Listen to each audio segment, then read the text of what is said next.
अवामी तहरीक पारां जेका सुजागी जेका मार्च आहे उहो 6 खां स्टार्ट थियो आहे ऐं सिंध जा जेके मुख़्तलिफ़ ज़िला आहिनि उन खां जेका से रवान थींदे इस्लामकोट पहुतो आहे। अॻिते हिन जो नंगर पार्कर जेका सफ़र आहे अॻवान सां ॻाल्हि ॿोल कयूं था। हू छा था चवनि अचो त हुन सां ॻाल्हि ॿोल कयूं। कराची जूं हज़ारे एकड़ ज़मीनूं बहरिया टाउन खे DHA सिटीअ खे ॾिनियूं वयूं आहिनि।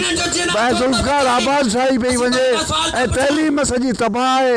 सिहत जी सूरत हाल हीअ आहे जो अस्पताल में ॿार तड़पियो मरियो वञनि। ही प्रोसेस सुजागी जो पहिरियों स्टेप आहे। उन खां पोइ असांजी सेंट्रल कमेटी हुन ते वधीक फ़ैसिला कंदी ऐं वधीक जदोजहद असीं तयारु था करियूं।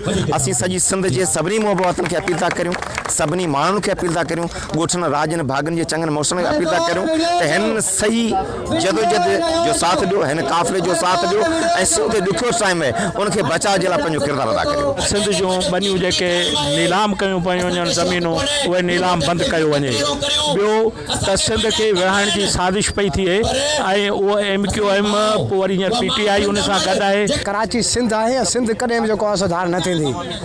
उन खां पोइ मुतालबो आहे त सिंध जूं ज़मीनूं हिननि जेको आहे सो भगवान मुठ ते ॾेई छॾियूं, रियाज़ मलक ते ॾेई छॾियूं आहिनि। हीअ चवनि था त असां सिंध बहराज ठाहींदासीं।